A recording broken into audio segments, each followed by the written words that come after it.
खानदान अगर वो इंडिया में आ रहा है, आ गया, अगर वो आ गया है तो उसकी रीज़न यही है कि उसको पता है कि मुझे इस पे जो हमें प्रॉफिट और मार्जिन है वो हमें इतना ज़्यादा मिला। लेट्स सपोज पाकिस्तानी अगर अपनी बात करता हूँ, मैं फार्मास्यूटिकल में जॉब करता हूँ, मैं अगर मिडिल ईस्ट में अप्लाई करता हूँ, वहाँ पे भी फार्मा की लाइन है। जी जी बिल्कुल। अगर मैं वहाँ पे डिमांड करता हूँ सैलरी की 10,000 प्लस दिरहम, ठीक है। अब वहीं पे इंडियन क्या करेंगे, हमें साइड पे करेंगे, अपने बंदे 5,000 दिरहम में रख के उनको आगे कर लेंगे। देख ले CD70 ये जो जा रही है, ये जो जा रही है, हाँ। ये जा रही है ना। और ये अब आप देख लें, ये इन्होंने अपनी कोई मॉडिफिकेशन नहीं की, ऐसे ही है। इस पे कुछ भी नहीं किया। 1,60,000 रुपए की ये CD70 है, और ये वाली 3,60,000 और ये कौन सी है? 3,70,000 तक बढ़ जाती है, 70-75 तक। ये कौन सी है? ये 125 125 ठीक है। 110 अच्छा 110 सीसी एक 3,60,70,000। और डू एंड डाई, फिर जो होगा लेकिन देखेंगे, वो, फिर अपने आप करें ना, हम पॉजिटिव वे में करें, यानी एजुकेशन में मुकाबला करें, सर, हमारे पास- हेल्थ में मुकाबला करें, फार्मास्यूटिकल में जंग मुकाबला नहीं करें। है। ये सऊदीया के मुसलमान या इनके जो प्रिंस हैं, दुबई का प्रिंस है, ये जाके क्या आपको लगता है ये भी कहेंगे हाँ भाई मोदी ने मुसलमानों पे जुल्म कर दिया? वहाँ पे लिटरेसी रेट बहुत ज्यादा हाई है। ठीक है। आप जिसको भी देखोगे, आपको वीजे आसानी से इंडियंस को मिल रहे हैं, हाँ हमें नहीं मिल रहे। ठीक है। हम 40-40 लाख रुपया लगा के हाँ। वहाँ पे फिर मजदूरी कर रहे हैं, ठीक है। और वो वहाँ पे आके अगर FA पढ़ा हुआ बच्चा भी है ना, इंडियन, तो वो किसी अच्छी फर्म में ना हमारे ऊपर ना ट्रंप सरकार ने टैरिफ इम्पोज किया है ना डिफरेंट इकोनॉमीज पे, मैंने उसके बाद ही फौरन आपके साथ मैंने डिस्कशन ऑफ द रिकॉर्ड, हमारी डिस्कशन हो रही थी, मैंने कहा था कि बहुत बड़ा भूचाल आएगा। हाँ। और आपने ये देखा है कि बल्कि मैं तो आज आपको ढूंढ रहा था कि मेरी कल वाली मेरी जो आज से 2-3 दिन पहले आपसे बात हुई थी ना, वो मेरे साथ आपने अब रिकॉर्ड करनी है। आप इस बात पर यकीन नहीं कर रही थी कि इन इकोनॉमीज को कोई फर्क नहीं पड़ेगा। मैंने कहा था कि बहुत बड़ा फर्क पड़ेगा। नो डाउट कि जो एक्सपोर्टर इकोनॉमीज होती हैं, हम अगर इंडिया की बात करें, चाइना की बात करें, बहुत बड़ी एक्सपोर्टर इकोनॉमीज हैं, लेकिन अब ये एक्सपोर्टर इकोनॉमीज जो होती है छोटे लेवल पे, माइक्रो लेवल पे, कॉमन पब्लिक को तो इससे फर्क नहीं पड़ेगा, लेकिन मार्केट, अगर स्टॉक मार्केट की तरफ बड़े लेवल पे बड़ी कंपनीज के शेयर की तरफ चले जाएंगे ना, तो ये बहुत बड़ा भूचाल आ जाएगा। और आज आपने देखा है कि चाइना की मार्केट, स्टॉक मार्केट क्रैश कर गई, 5.7 बिलियन के लॉस से उसने तकरीबन मेरे जो है वो क्रैश किया है। उसके अलावा इंडिया की मार्केट क्रैश कर गया। पाकिस्तान जिसका लिंक ही कोई नहीं है यूएस के साथ, कुछ लेन देन ही नहीं है, सिवाय पाकिस्तान वेपन के और जहाज खरीदने के अलावा, कुछ खरीदने के अलावा देता दूता कुछ भी नहीं है, सिवाय अपने आप ये कि ब्रेन ड्रेन करता है, कुछ डॉक्टर दे देता है,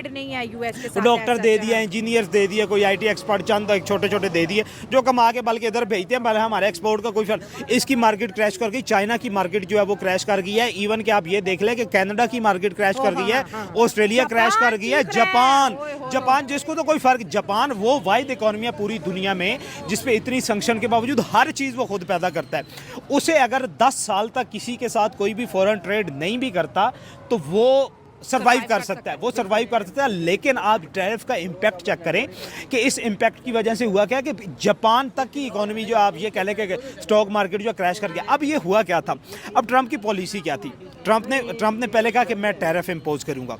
जब टैरिफ इम्पोज करेगा, ट्रंप को पता था, एलॉन मस्क ने ये बिल्कुल फीड किया हुआ था कि जब हम टैरिफ इम्पोज करेंगे इकोनॉमीज़ की, स्टॉक एक्सचेंज जो है वो क्रैश करेगी। अब स्टॉक एक्सचेंज की जब जैसे ही क्रैश करती है ना, इसका इम्पैक्ट भला क्या होता है? इसका इम्पैक्ट ये होता है कि गोल्ड की जो की प्राइसेस है ना, अब ये कह लें कि शेयर्स के वैल्यू, हाँ, गोल्ड की प्राइसेस कम होना शुरू हो जाती है। गोल्ड की प्राइसेस जैसे ही कम होंगी तो अमेरिका क्या करेगा, अपना गोल्ड फेंकेगा मार्केट में, लोग गोल्ड को उठाएंगे।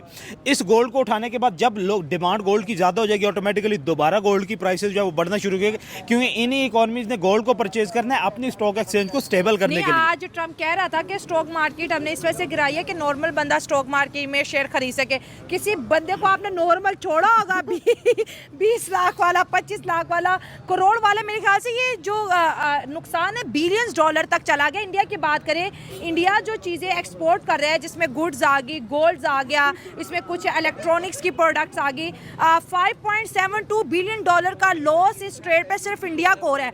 5% मार्केट इंडिया की क्रैश कर रही है, पाकिस्तान के 3000 और समथिंग पॉइंट जो है डिक्रीज हो रही है। और ट्रंप कह रहे हैं कि यूएस की इकोनॉमी तो टैरिफ पे चलेगी, जो कि एक किस्म का टैक्स है जो कि बहुत ज़्यादा लगा रहे हैं। और चाइना को भी धमकी दे दी है कि अगर तुम जो है हमारे ऊपर रेसिप्रोकल टैक्स लगाओगे तो हम तुम्हारे ऊपर टैरिफ 50% करेंगे। देखिए उन्होंने टैरिफ को ना कनेक्टेड किया है रेसिप्रोकल टैक्स के साथ। दूसरी उन्होंने बात किया ना कि आम आवाम जो है वो खरीद सकेगी, हाँ। शेयर खरीद सकेगी। जो आज हालत हुई है ना स्टॉक एक्सचेंज की, वो जो बड़े बड़े बुर्ज बैठे थे ना, वो भी आम आवाम में आ सुबह जाएंगे। उठ रहे थे काउंटडाउन कर रहे थे भाई, दिमाग घूमे हुए थे।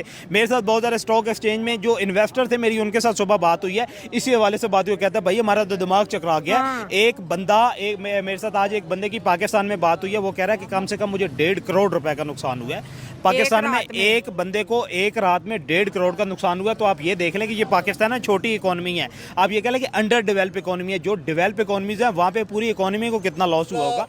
अफगानियों का नहीं है, ना बंगालियों का है, ठीक है।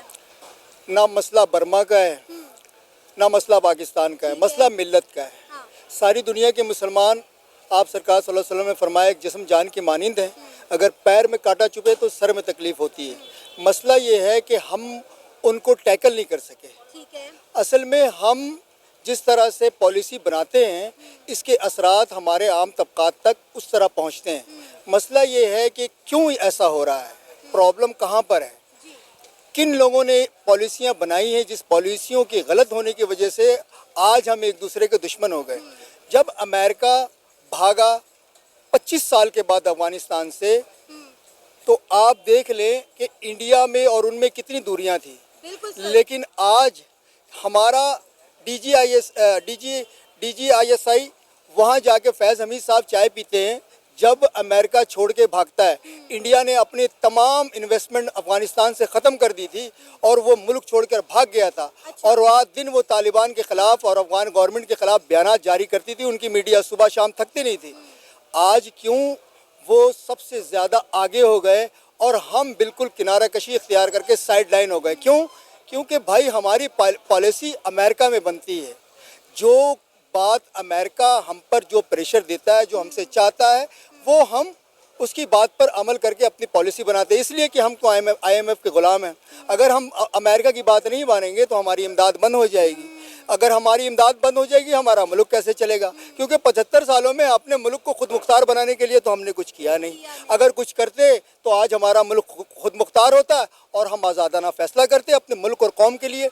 मसला यहाँ पर है, देखिए मिल्लत की प्रॉब्लम को मिल्लत को बैठ के हल करना चाहिए। ये जो सारे रिसोर्सेज हैं, इंडोनेशिया से लेकर मराकश तक और मराकश से लेकर बांग्लादेश तक और बांग्लादेश से लेकर अलजायर तक, ये सारे उम्मत के रिसोर्सेज हैं। ये किसी के बाप की जागीर नहीं है। ये इस्लाम आया और आप सल्लल्लाहु अलैहि वसल्लम के ऊपर ऐसी किताब नाजिल हुई जो कायनात में इस वक्त जिंदा मौजज़ा की हैसियत रखती है। और उसके किताब को समझने वालों ने 2 एम्पायर को ज़मीन बोस किया, एक रोमन एक पर्शियन, और मराकश के साहिलों तक स्पेन का जिब्राल्टर तक फतह किया सिर्फ उस किताब को देखते हुए। आज क्या वजह हम में बनी जो हम इतने दीन से भी दूर हो गए और अपने लोगों से भी दूर हो गए? ना हम अपने मुल्क के लिए कुछ कर सके, ना इस्लाम के लिए कुछ कर सके। देखिए अफ़गानी हमारे भाई हैं, हाँ, जो उनमें दहशतगर्द हैं, जो टेररिस्ट हैं, जो तशद्दुद पसंद है, जिन्होंने इस मुल्क में ख़राबी पैदा की है, इस मुल्क के लोगों को नुकसान पहुंचाया, इस मुल्क का कानून तोड़ा, उनको आप इस मुल्क से बदर करें।